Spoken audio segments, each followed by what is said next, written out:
committed to delivering information that's important to you and your community. Your hosts are Nathaniel and Patricia Gadsden. Welcome again to Life is Seen. Always great to have you as a viewer. Today we're going to talk about a program called Gift for Love. I think I said it right. And it is the Pennsylvania Department of Health. We have with us Brandi Davenport and also Judy Ochs, and they're going to tell us all about this program. Welcome to the show. Thank you for having us this morning. All right, real good. So what is Gift for Love? The program that we actually launched on Valentine's Day. It's an initiative to help people who use tobacco quit. And when we launched it, it's called Quit for Love, and it talks to not only the person who is using tobacco, but for all the people who are around them, love them, care for them.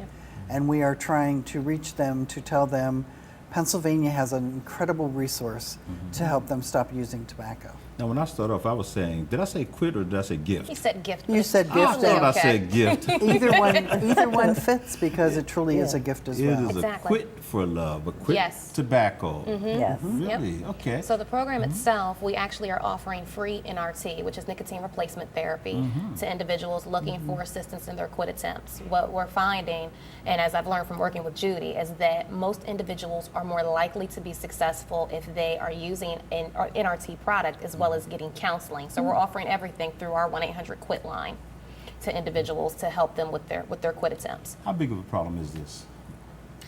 When I first started with the Department of Health nearly 13 years ago, the adult tobacco smoking rate was at 25%, and it had stayed there for at least a decade. I'm happy to say we have moved that needle. It's a big needle to move. When it was 25%, it was estimated there were about 2.4 million people smoking.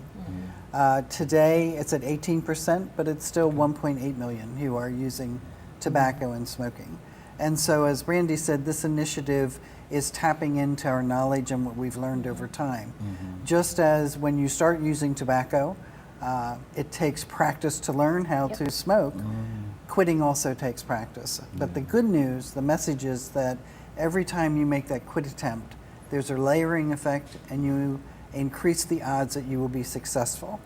Quit for Love does take it to that next step. We know the combination of using nicotine replacement therapy, and we use the patch, combined with good coaching that is one-on-one. When you call our quit line at 1-800-QUIT-NOW, you will go through a registration process.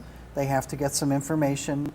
They will ask you about tobacco use, how long you've been smoking, how much you use, and that determines the strength of the patch that you will receive. You'll get a coaching session. You must complete the first one. You'll get a medical screening to make sure it's safe for you to use the patch, and then they will be shipped to you within a couple days of that. Then you can set up additional coaching sessions, up to 5, where they will call you at a time you say is the best time for you to be reached. And you can receive that ongoing coaching as well as the patch and that's a 4-week supply of the patch. It's very comprehensive, the approach that you're using. So if I'm hearing you correct, Judy, what you're sharing and saying is that maybe just smoking cessation classes aren't enough. For some individuals, it may not be enough. I mean, smoking is an addiction. Right. It is an addiction, and it's something that's hard to break because your body gets used to having that nicotine. You're craving it. So we're realizing that we need to give you as many resources as possible to put you in a position to quit and be successful at quitting. Because you have some individuals who may be able to do it cold turkey. You know, this isn't a cookie cutter science here. Absolutely. There are other individuals who may try, and at some point in time, something may trigger them to go back. So we're really trying to push that coaching piece as well while we supplement with the NRT so the individuals can find out what best works for them. And I'm not sure if we've said this, but this is absolutely at no cost to the individual who calls. So don't think we're sitting here today trying to promote something that you have to pay for. This is free, and it's going to benefit your health.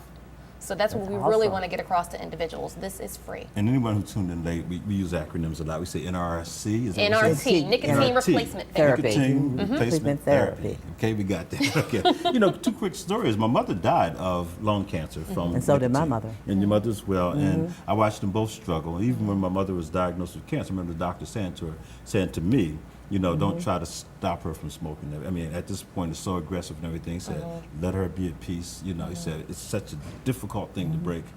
You know, you just put, more pressure on her. You know, he said, so don't do that. And then a dear friend of mine, I remember traveling down, working for the Department of Education, traveling down to Philadelphia on the train. And she was trying her best to kick this out. She talked to me from Harrisburg to Philadelphia about this, you know, nicotine replacement therapy she was doing and all the different things. And she could not stop talking about it. Within 3 months, she died of a massive heart attack. And she worked for, you know, a state agent. She worked for agent, that's right. So it's just a tragedy. Just those two stories always stick out in my mind in terms of how difficult of a problem we're talking about. So I just want to kind of frame our conversation today about that. Yeah. And thank you, because I think stories are a powerful way to get messages across, and your stories are very compelling to support our message, because it really doesn't matter what age you quit. There are definite health benefits for everybody. And so we've learned a lot over the years, and we can change the outcome of those stories. Exactly. We know that, and I speak as a former smoker, I have great empathy for smokers today. I quit when there was no digit in front of the decimal point for the cost. Thank you. So it was very different. And it's a challenge. I mean, it really does take practice, but I don't think we should, it's as Brandi said, this is a true addiction. The nicotine is the drug delivery system that's in that tobacco, and that hits your brain within 3 to 7 seconds. It's powerful. We also need to be thinking about our children and their futures, and one of the things that we know is that the majority of smokers start before they're 18, and it's still that way. That's right. The tobacco industry targets our kids. They are used as replacement smokers, and so the sooner they can get them addicted, the better. And it can take only 3 cigarettes now to addict a kid. That's wrong. We can do something about that. Quit for Love helps people now because Pennsylvania has a smoking ban. Smokers are more visible. They're outside. They're not allowed to smoke in their workplace. And so we see more of them, and we think so many of them are, there's so many people who smoke. It's not true. They're more visible. And we need to befriend them. We need to talk about this Quit for Love and the fact that you don't have to do it alone. You don't have to do it in secret. For the African American community, we know that working directly with the faith community carries a very strong message. We don't have the credibility in the health department. There are barriers, there are disparities with populations, access to care. This is a program that eliminates all of that and creates the opportunity. We also know that a lot of people have access to computers and use them. So in addition to 1-800-QUIT now, there's also a website, and it's www.determinedtoquit.com. Filled with resources of hundreds of things you can do instead of picking up that smoke. Resources that are available, messaging that's available. It also has the information about the nicotine replacement therapy, the patches, and the quit line for the initiative that we're doing. And there are local resources on that website as well. So even if someone out in the Pittsburgh or the Southwest area or someone down in the Southeast area is looking for some type of resource and they're saying, okay, but they're in Harrisburg, we've got a ton of resources listed for local assistance, because a lot of people want to do this anonymously. They don't want to be seen. They don't want their face added to this. But then you do have some individuals that say, hey, I need to reach out and touch somebody. So it's nice to be able to say, here's a phone number where you can call and you can talk to someone and maybe even go in for additional assistance.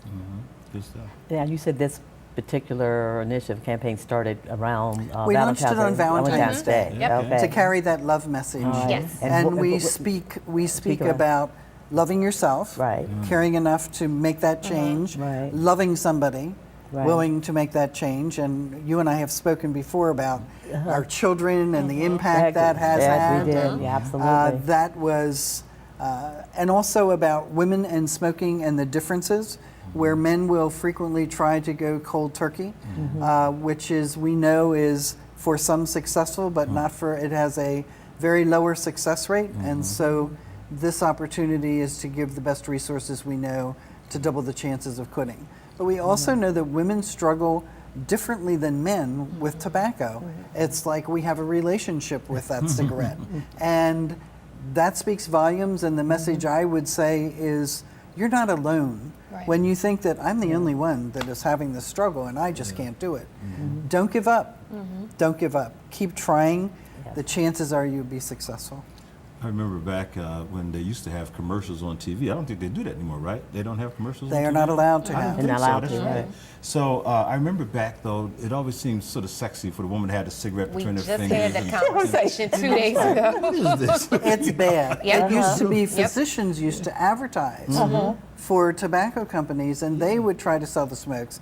Then they came out with the low tar, low Yep. nicotine, and we women said, oh, thank goodness, Goodness. because I can't quit, but this way I know I'm doing something good. Right. They're actually worse. Yeah. They're actually worse. African American community was targeted with menthol cigarettes. Menthol, Right, very remember big. that. And that was huge way back when. Yeah. We had Reverend Jesse Brown down in Philly and his team that drove out the Uptown cigarettes that were being tried in Philadelphia. And of course, the menthol cigarette allows you to cool your throat to inhale more deeply. Oh, wow. So this is just this is a product used as directed can kill you. Right. And the message needs to be, we can stop that. Together we can make a difference and we can help the people who are using tobacco today. Exactly. But with your theme slogan there, okay, which is really wonderful, you say quit for love. Yep. Is that just love for yourself, but love for everyone around you, because in the Exactly. secondhand smoke too. gonna say the same Exactly. thing. And that's another big issue. Exactly. We know more and more Yeah. about secondhand smoke Right. and the impact that has. That they've done studies now where they went smoke-free in cities and non-smokers. The heart attack rate went down in non-smokers. That's a huge message. Now they're even talking about third-hand smoke, which is the residue that is left on your clothing, on your skin, that you carry and you pick up that baby. There's an impact with that. Exactly. So we like to bring that message, especially around secondhand smoke. The Department of Health does other programs. In injury prevention, we help people get car seats installed safely in their car. We've partnered with them to get the message, your child is safe in this car seat. Please don't smoke in your car. Please don't smoke in your car. So all of this links together, the smoking ban and the opportunity to help tobacco users go tobacco free. You're a little bit younger than the rest of us sitting here, Brandi. Just a little bit. Just a little bit. So tell us about, when you see young people your age now, I mean, they're out, and they, get together. Do you see more people smoking or not smoking, just based on your experience? I think from my own experience and from what I'm seeing, I think we're a little bit more conscious about our health now, a little more mindful of things that can impact us and harm us. Right. And several of us are at points where we are young parents, so we're thinking, if we're doing this to ourselves, what are we doing to our children? Sure. So we're really trying to take that approach with things. So you are seeing a difference there, but I think it's the mindset of where young people are right now in life, in that we want to live forever, and we are seeing through reality that that's not always the case. Do you find a difference of, I know your education has been very important to you and your husband. Do you find a difference of those who are a little bit more educated and this and that and think about health issues as opposed to those who are just kind of at the clubs, hanging out, What do you think? I think education has some role with it. I think other pieces of it is just your environment and what you're seeing. So even if you are doing something that may not be the healthiest, when you get hit with the reality of death or tragedy facing you, that kind of changes your outlook. And you do start saying, I've got to be here, if not just for myself, I've got to be here for that little person who's depending on me to make sure I'm there to pick them up after school or there to do that homework. So I think our generation is just being a little bit more health conscious because we're having to deal with more physically. I know in speaking to someone some time ago when I was pregnant with my first child, and she said, I remember my mother telling me she smoked when she carried me because no one said it was an issue. And she said, here you are now, you're not even letting anyone be around you while you're pregnant. And how is that changing? But I think we know so much more now because the studies are taking place. And what we're finding, tobacco-related illnesses are the #1 preventable diseases out there. People don't have to die from tobacco-related disease and issues if they stop smoking. They're not looking at the fact that you can have cancer impacts, you can have breathing impacts such as asthma, emphysema, chronic obstructive pulmonary disease. There are a ton of things. Thank you, diabetes. There are a ton of things that can impact you from smoking. So I think now we're really looking and saying, what do we need to do to be here longer? What do we need to do to maybe support our parents, support our children, support our spouses, and just trying to be healthier? Well, it's interesting. We were talking about this whole piece in regard to cigarettes actually kind of the gateway drug. If you find folks get into other substance use, usually they started out, as you say, under 18 with the cigarette butt. And even when sometimes individuals are involved with other substances and they are in recovery, the first thing they'll go to, if they weren't smoking, they start smoking. And that's kind of disheartening, because I know I've seen in a number of facilities and places when they'll come outside during a break and everyone's huddled together, just smoking, just chain smoking, and all those toxins and everything that are coming out. What have you observed or noticed as to what we can do to assist and help support those in recovery? And you know, there's more interest nationally that there are some places where there are rehab centers now where they have actually banned tobacco use, and they consider it as part of the addiction treatment process. And so they work very diligently to end that addiction, as well as they're working with drug and alcohol addictions. When I was growing up, what do you call that? The snuff, is that what they used to call it? Oh, yes. Tobacco. I don't see that as much anymore, but I understand it's still very popular. Is that true? It's gotten very popular, and now there's a spit list called snus. Yep. Which is just something, another little delivery system. Think of that. Oh my Yeah. goodness. You do not have to spit, you keep it in your mouth, and there's nicotine in that. That is a constant delivery system as well. So you never spit it out? You got never dissolved or it's- swallow it or whatever? Don't like talking about I don't want to talk about that. you know, because don't think of the you don't impacts. spit it out. I mean, And we've seen it's- photos with people yes. who've had mouth cancer That's right. from using products such Wow. as these. It's And you know, you Mind-boggling. raised an interesting question. Again, the tobacco industry, several years ago, we discovered they were starting to target our kids 18 to 24, especially those who were in higher education, in college. And they were having parties, providing them with the product, and kids who had never smoked before started smoking, and the ones who didn't were carrying lighters to be a part of. So they were changing the social norm. Yes. So we launched a program on campuses to energize. There's nothing better than to engage with youth and young adults. They are not impacted like we are. They don't have any problem talking about the dangers. Well, actually, they do have a problem with that, because from kindergarten to 5th grade, we do a great job teaching kids about the dangers. You can take a teen off the street today, they will recite to you exactly what tobacco use can do. However, when they hit those teen years, out come all those risky behaviors. I want to be a man, I want to grow up, I want to do this. And they get lured into, peer pressure. through peer pressure, to start up. But what they don't like, and what we've done with our that age group, is to teach them, to show them, to educate them what the tobacco industry thinks of them. They don't like that they are being lied to. They don't like it that they're targeted to be those replacement smokers, and they speak out about it. And it's a wonderful message to carry to policymakers, to educators, that teens know, and they're not afraid to talk about it. Good stuff. Well, you know, it's interesting. We're talking about social norms, and we talked about earlier about how one time, you know, the lady with the cigarette looked sexy, and it looked like it could be exciting, and you know, be a way to maybe gain, you know, social relationships and things. But there was a period when you smoked, and it wasn't invisible. It was very visible. I mean, you would see news anchors when recording here at this TV station. They'd be sitting there lighting a cigarette, and they're delivering the news, and it was just, you know, something folks did. Right. And then that kind of all went away. And then about 10 or less years ago, movies started picking up. Absolutely. And this whole talk about that, because all of a sudden you started seeing Absolutely. it again. That's been, especially in the West Coast, that's been on the radar for a long time. Yeah. They've started to make some inroads and to really say, this is wrong. Right. You are messaging our kids. Yes. It has to stop. So there has been some inroads in it. The awareness, there's awareness campaigns, and there's been some impact. But you're right. It's amazing how many places Right. Yeah. where that opportunity, because the tobacco industry can no longer use billboards, Right. but yeah. go to a convenience store, and where do you see the posters for the smokeless and the smokes? Right. Guess what? They're down low. Yeah. Who's short Young people. and able to see those messages? Exactly. They want to imprint it. They want it there. You go into convenience stores; those ads are still there. Yep. So they haven't stopped. Right. They've found if we knew consumers like the tobacco industry does. It's totally amazing. They hire the brightest and the best. Yeah. But, I was going to say, I just watched a movie. We rented something over the weekend, and I meant to say something to you earlier this week.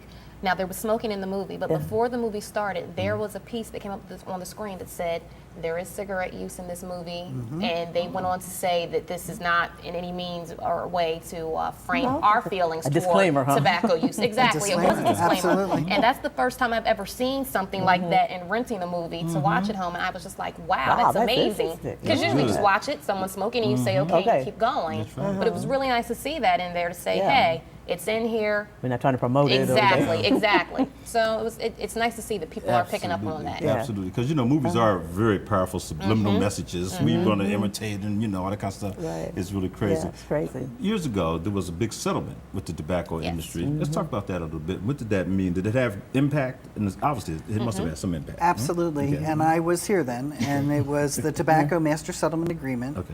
46 states and 8 territories participated in that lawsuit against the big tobacco companies. And Pennsylvania continues to receive that master settlement funding. There was a law passed, Act 77 of 2001, was the funding law that distributed the funds. And we are Chapter 7 of that Act 77. And we receive, our original appropriation was 12% every year.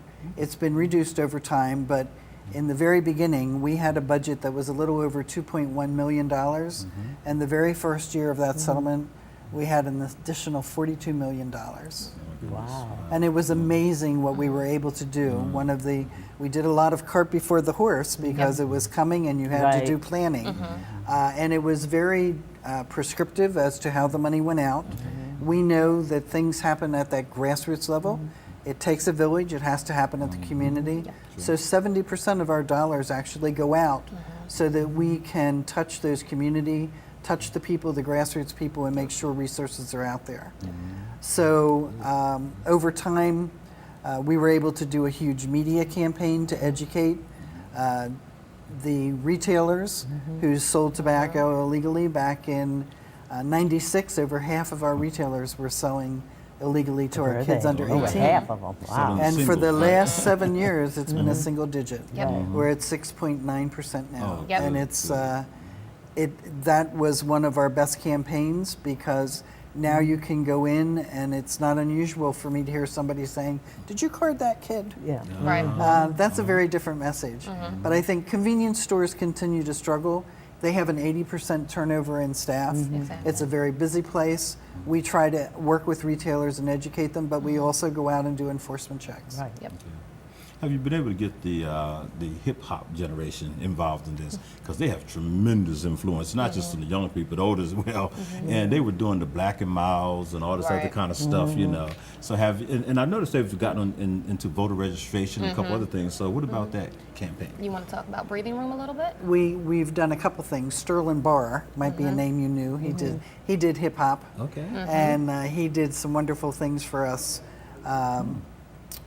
Several years ago now, but we even had a governor who participated in a little hip hop ad. I did. So it hasn't stopped. We are very attentive to what kinds of messages resonate and where they resonate. All right. And so actually our campaign to educate retailers, we still use a hip hop message, Which will run this summer. which will run this summer. Okay. So that will be running. But we also did a wonderful campaign, and we talked about storytelling. We did an initiative called Breathing Room, where we identified 4 individuals, Yep. 2 women, 2 men. Yep. And we had them have cameras and actually chronicle what was going on as Yep. they tried to quit. Yep. Yep. Documentaries, like a It was documentary. it was fabulous. Yep. The women, one of them was pregnant, Yes.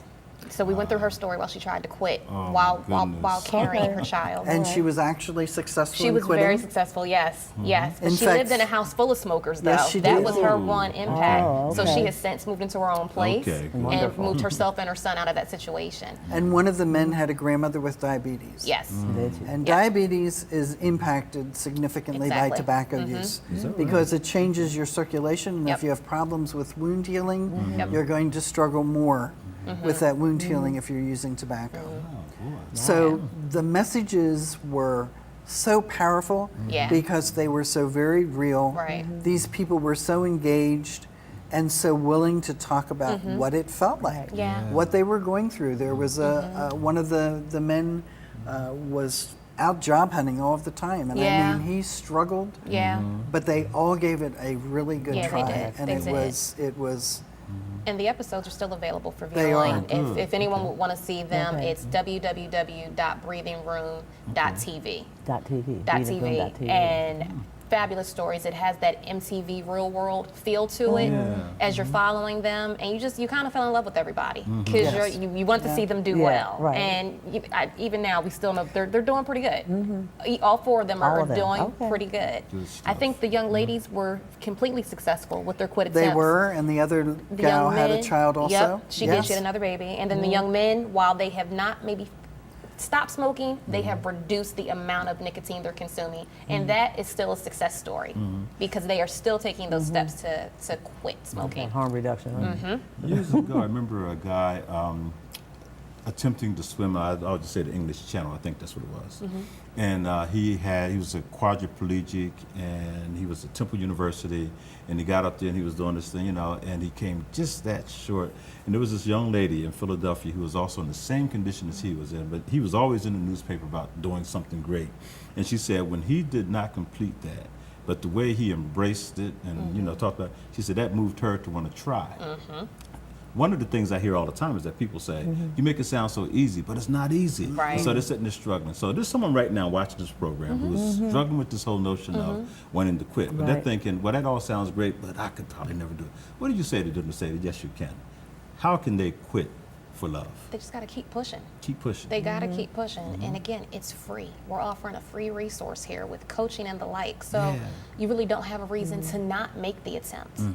Just you've got to keep pushing and know that you are benefiting yourself, you're benefiting your loved ones. And I'll be honest with you, do you want to buy cigarettes or you want to put gas in your car? Because that's where we're at right now.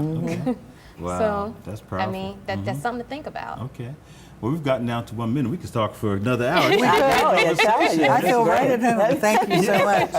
And it's as Brandi says, just please pick up the phone, try it. Number No one more harm. time. 1-800-QUIT-NOW. Yep. Fantastic. All That's right. easy for you. Remember, listen, it's a powerful subject. We have to do this. Do it for yourself. Do it for your loved ones. Do it for our community. Amen? Okay, we can get this Yes, done. right. Judy Ochs and Brandi Hunter Davenport, thank you both so much from the Thank Department you. of Health. And thank you for being a viewer of this program and taking information and spreading it out throughout our community. You're going to help us all to make a better community. Thanks for watching Life Esteem. We'll see you next time. Right. Goodbye.